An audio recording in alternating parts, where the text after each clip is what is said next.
So tara, let's go mga kahabi dyan, mga idol. Pag-uusapan natin yung mga reverse na napakahirap ng makita or mahunt mga kahabi dyan, mga idol. So sa mga bago, sana may mga mahunt pa kayo na mga reverse na ipapakita natin. So umpisa tayo dito mga kahabi dyan sa 1 peso NGC mga kahabi dyan, mga idol. Sa mga bagong nagko-collect dyan, ito dapat ang mahunt natin or makolekta. Itong 2017 sa 1 peso NGC at saka itong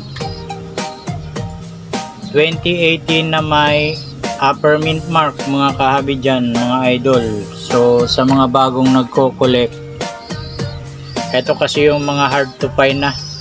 So yung 2018 na may upper mint mark or higher mint mark or high mint mark, so yung palatandaan dyan is yung R ay nakatapat dyan sa I, Republika ng Pilipinas. So ito ay hard to find na mga kahabi dyan, mga idol. Sa mga bagong nag-collect, so bago kayo mag-collecta ng mga error or mga variants, ito munang dalawa na hard to find ang dapat nyong unahin kung mayroon pang makikita sa sirkulasyon, kasi ito ay pinagtatabi na mga kahabi dyan. Itong 2017 na NGC at itong 2018 na may upper mint mark.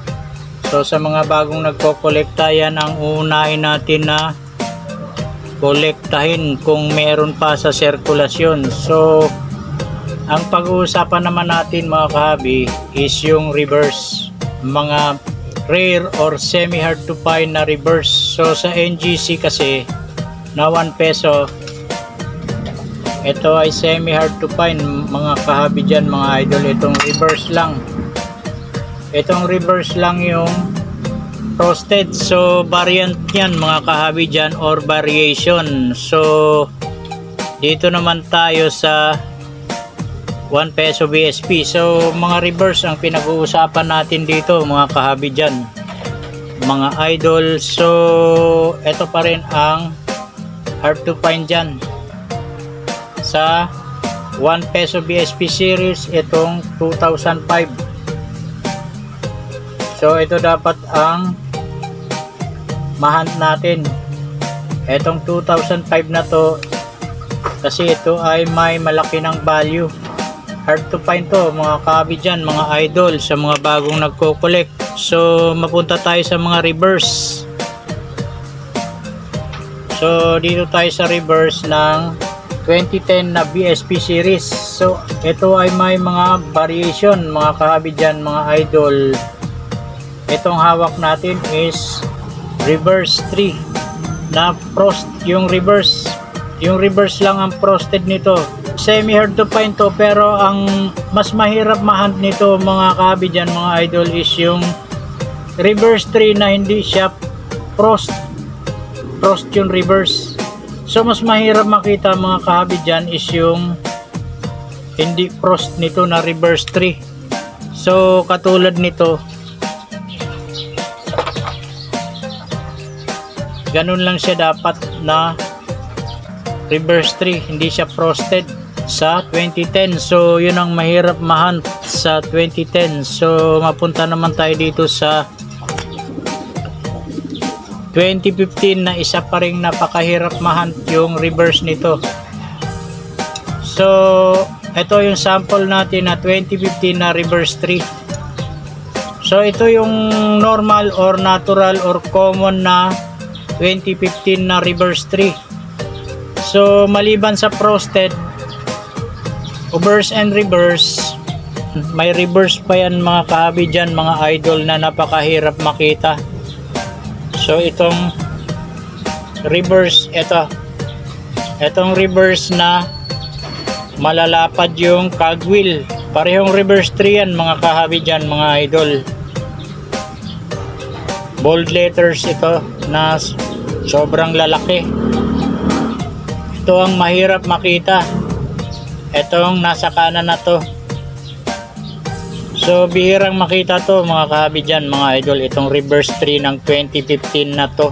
Mas mahirap pa itong makita mga kahabi dyan mga idol sa frosted na 2015.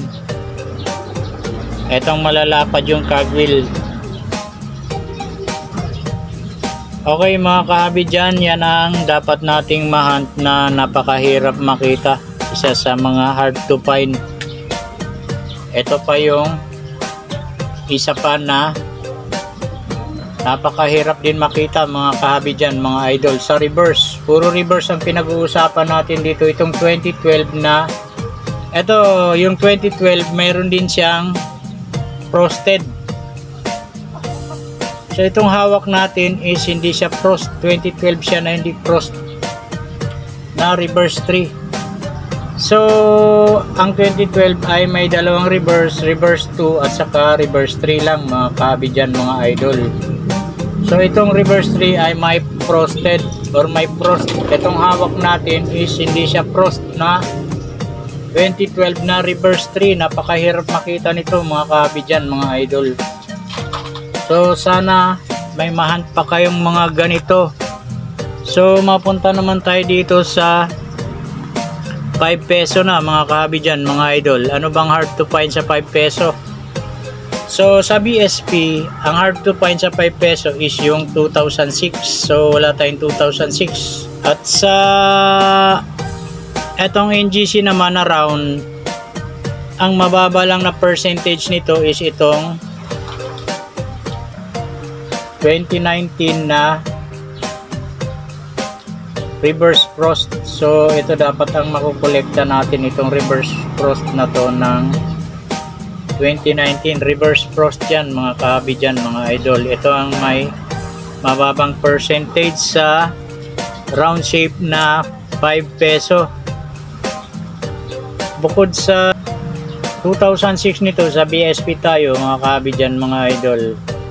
Ang hard to find sa BSP na 5 peso is yung 2006. So sa reverse, mayroong isang napakahirap mahunt mga kahabi dyan na halos kapantay ang percentage ng 2006 at dito sa 2015 na reverse 2. So parehong 0.3%, pareho ang percentage nila. So hard to find to mga kahabi dyan mga idol, itong 2015 na reverse 2. So ito ang dapat nating mahunt sa reverse mga kahabi dyan mga idol. Reverse ang pinag-uusapan natin. So dito tayo sa Nona mga kahabi dyan mga idol, sa Nonagon. Wala namang hard to find sa Nonagon. So pakikita natin yung hard to find na reverse. Error to mga kahabi dyan mga idol. So double struck siya, hindi siya double die. Nagka-doble-doble kasi yung mga dahon dyan mga kahabi dyan mga idol. Ayan o, yung mga dahon. So parang double struck siya na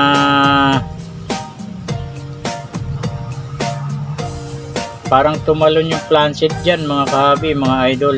Kaya ganun na nangyari. So yan ang error sa 2021 to mga kahabi na reverse na mahirap makita. So matagal nang hawak natin yan. Yan ang dapat nating mahunt kung mayroon siyang replica. So sa reverse pa rin tayo. Dito naman tayo sa NGC. So sa NGC, ang hard to find dito or semi hard to find, depende yan sa location ninyo, is itong 2017 mga kahabi dyan mga idol. So yung 2017 natin na hawak is may error pa yan, die crack yan. Die crack yan mga kahabi dyan mga idol. So tagos dyan sa noo ni Apolinario Mabini. So die crack yan, may error siya yung 2017 natin. So ito ang dapat nating mahunt sa NGC na 10 peso. So maliban dyan, sa reverse naman tayo mga kahabi dyan mga idol. Sa reverse, ang mahirap makita na reverse dyan is yung error. Yan, katulad nyan.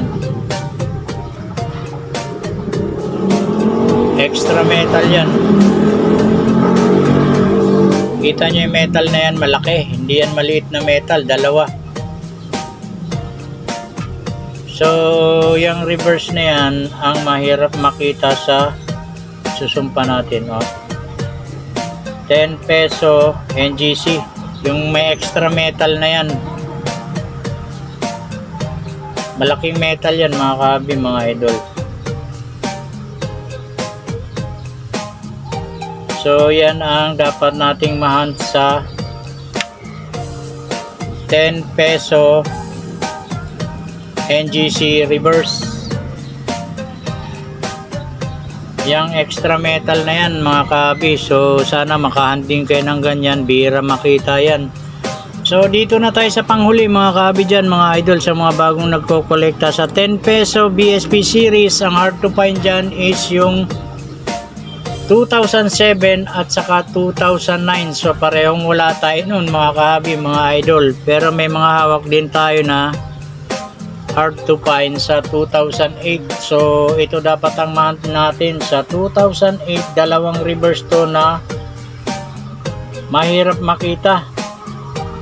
Itong reverse 2. So kung kayo ay nagko-collect, sana may makita pa kayong reverse 2 nito. Kasi parehong 0. something percent lang to. Mababa ang percentage nito sa numista, itong reverse 2 at saka ito, lalo na itong reverse 3 ito mga kahabi, mga idol. Ito dapat ang mahunt natin na mga hard to find sa 10 peso BSP series bukod sa year 2007 at year 2009. So, yun lang muna mga kahabi dyan, mga idol. Maraming salamat sa panonood at sana makapag-hunt din kayo ng mga hard to find na reverse katulad nitong hawak natin bukod sa mga error at variations. Maraming salamat sa panonood at God bless sa inyong lahat. Bye-bye! Like, subscribe, and hit the notification bell.